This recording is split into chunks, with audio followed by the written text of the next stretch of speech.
Hello, Gunners. Welcome back to Gunner Pavilion. I'm Eddie, and the Premier League is back.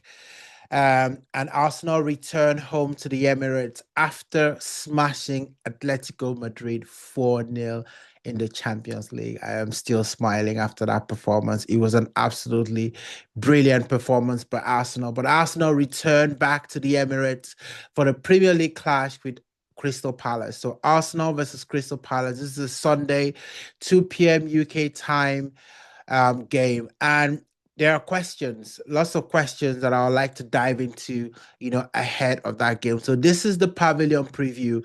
And, for me, Arsenal demolishing Atletico Madrid, what sort of state does Arsenal come back into the Premier League after such a high? And then, Crystal Palace, they've got a great away record in the last couple of last couple of games. And also, coming into this game, they literally just came off an unbeaten sequence that was about 19 games long, which is absolutely ridiculous. Capping that off, of course, with an FA Cup win as well. So, what does that mean? What kind of mindset and confidence will Crystal Palace be coming into that? And then, of course, we've got the best defense in the league. So, what does that mean for Crystal Palace? Would they be able to get through? And what is going to be the tactical duel? What are we going to see from both managers in this game? We're going to break all of that down in the pavilion. And before I go in, hit that like and subscribe button, guys. Smash that notification button as well. And let me hear your comments as much as possible. Please share this with as many Arsenal fans as possible. But I do want to say thank you to all of you that continue to watch the show as well. Let's get into it.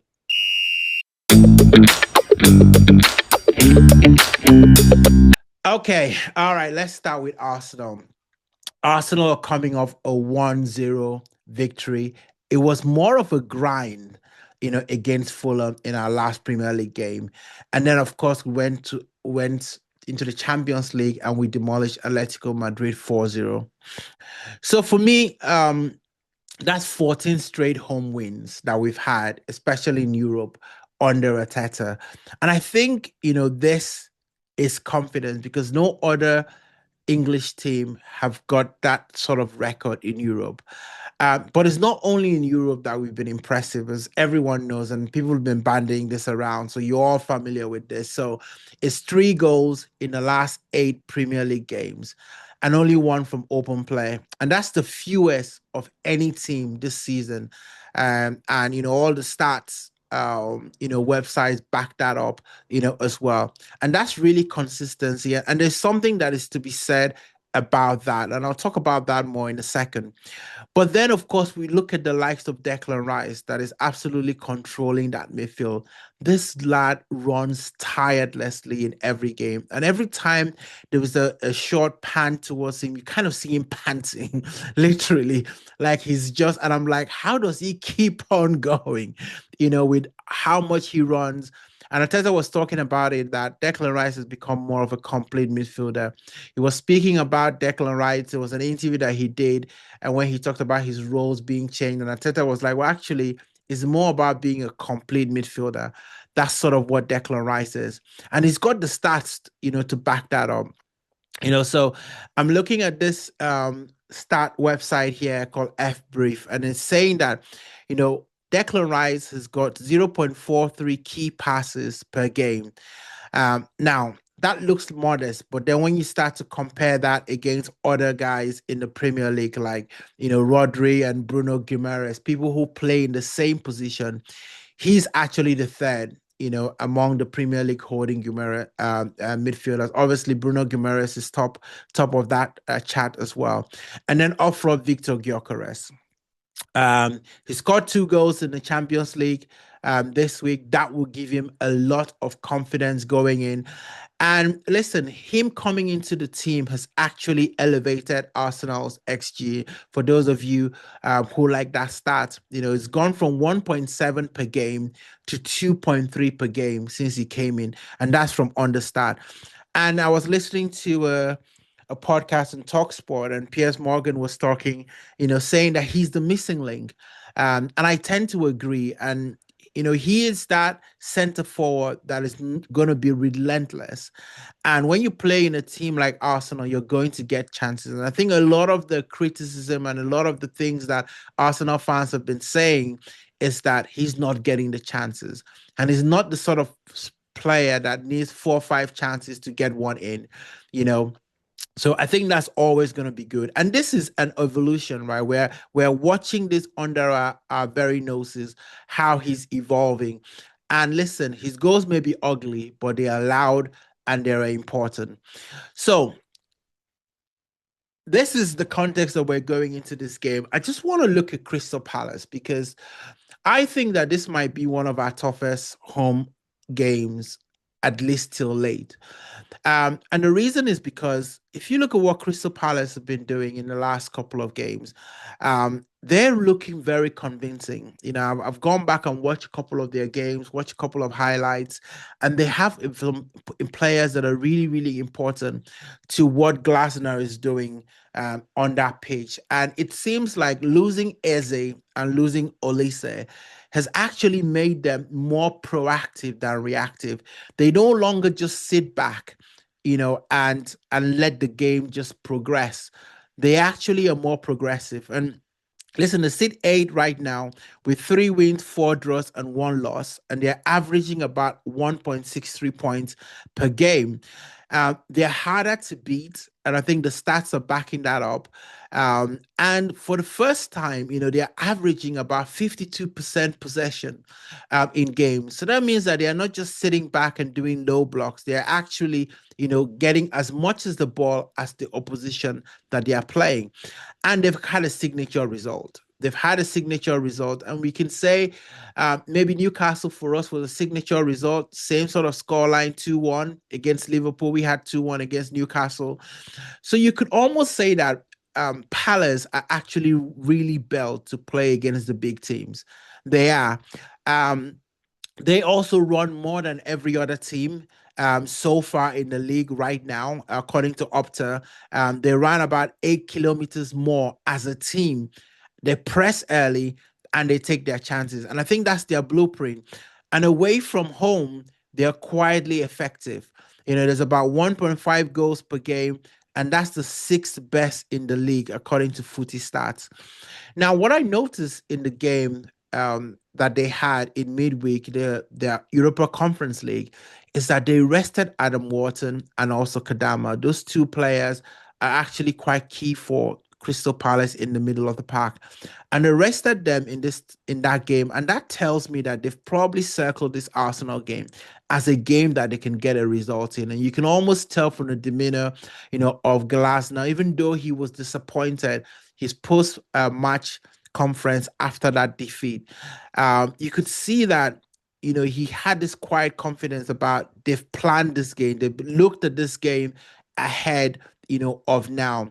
And that's probably right, because they would have kept one eye on this game, knowing that it was coming after their European game. And so they would have been planning. And listen, last year he kind of made, a cheeky comment. He said, and I don't want to misquote him, but he sort of said something about coming to the Emirates last season before a semi-final of the FA Cup and still getting away with a 2-2 victory. And listen, I was at that game, at the Emirates last year when Crystal Palace got a 2-2 result. And listen, they were every bit of value of Crystal Palace for that win. I was in that corner where Eze scored the goal from a volley, and I still remember it.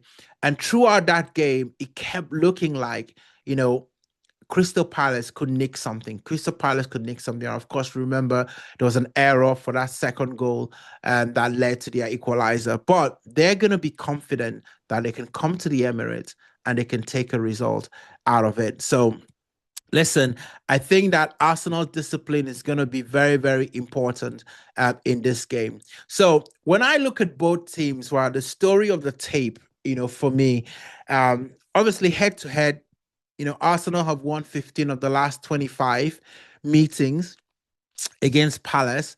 But in the last 5, Palace have actually scored 4 right? Scored in 4 of those games.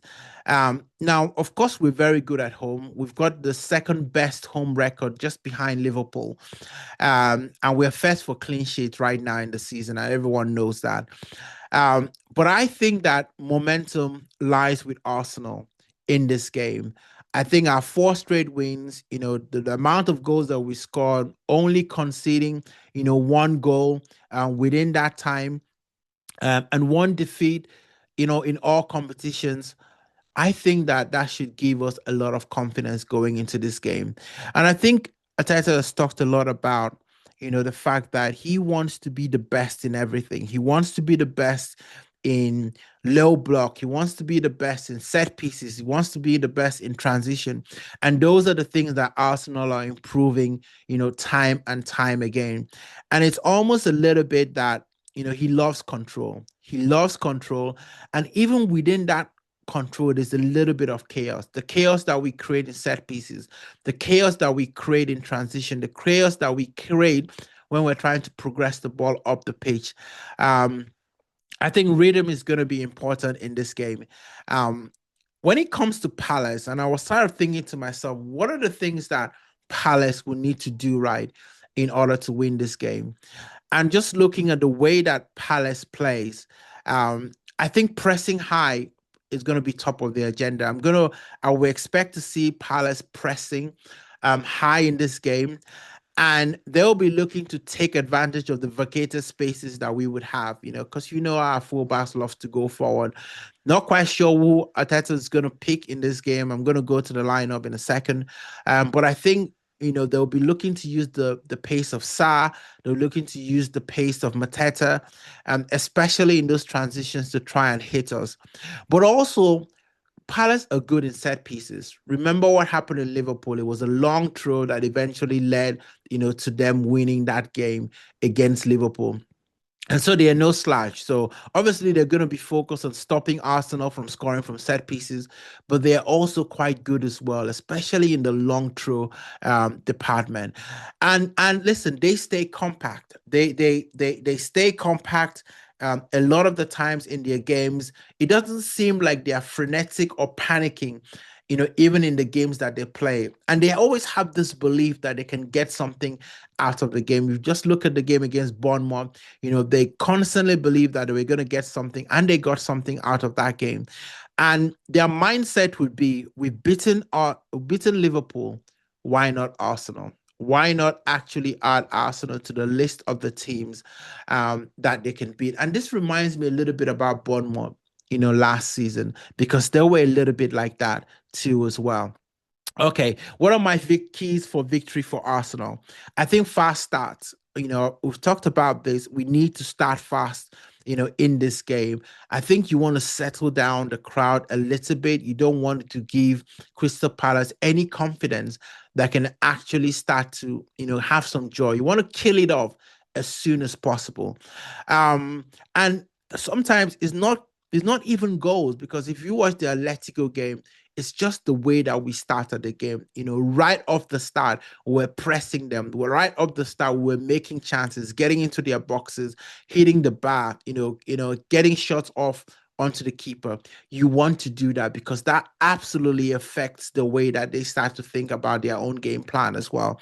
And our midfield is going to be important. And this is where I'm going to talk about Eze.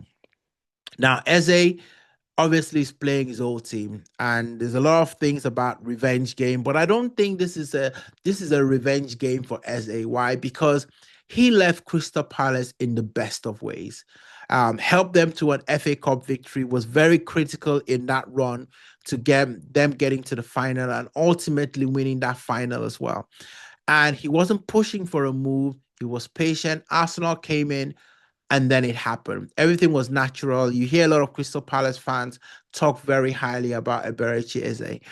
And so for me, I think this will be a game that he will want to be impressed, but I think he will have the right emotional balance, for this game. And he's going to have to be key. I think the Fulham game was the quietest game I've seen him play in a while. He wasn't exactly in his sparkling best. But maybe this is something that we're beginning to see, right? Is he more of a home team, sort of player? or is he the player that can do it in both grounds? Because then we start to think about the options. Who do you play when you're going away from home? Who do you play when you're playing at home? And I think Mikel Arteta is beginning to work out the right mix of players, the right mix of blend, to actually make things effective. And I think Eze is going to be important in this game because obviously he's going to have to play that number 10. But I've noticed that he doesn't just stagnate at that number 10. He's been allowed to move a little bit. And sometimes you see, either Martinelli or Gyökeres dropping into that hole, to sort of, link up the play as much as possible. And listen, right, our rotations is going to be key for us in this game. Does Trossard come back into the team? Most likely, I will see that. Calafiori coming back. Timber has been absolutely excellent. Absolutely excellent. I think he deserves a rest, but I think that rest comes in the cup game in midweek. And then, of course, our set pieces. Our set pieces is going to be very, very important, for us in this game. And I think we embrace it. We embrace it. We embrace what we are capable of doing. If teams want to stop us, let's go ahead and let them try. Let them try and stop us. We shouldn't have any fear or shame about how we feel. About our set pieces, right? We should be confident. I remember last season when we were going through about the same, period of games, and we had a couple of red cards already, and it seemed like indiscipline was the narrative around Arsenal. And we almost needed to kick away from that funk, but that cost us. Those drop points against Brighton, the drop points against Man City, drop points against Bournemouth, because we also had a red card there. Those are points that could have actually helped us to get us over the line. I'm so happy this season we don't have any of that. Now it's about being focused. Now it's about doing the right things on the pitch, recovering well after a game, and then focusing on the next game. But also it's about the depth of the players. It's about the players that are coming in. And quietly, no one is noticing, but Martinelli has been coming in and scoring goals. And that for me is something that you absolutely want, in a team that is capable of going all the way. And hey, listen, people are talking about the fact that it's a little bit too early. We don't want to get ahead of ourselves, and that's absolutely correct. Nothing is decided at this time of the season. But what we can do is we can build know-how, we can build confidence, we can build a bit of buffer for ourselves.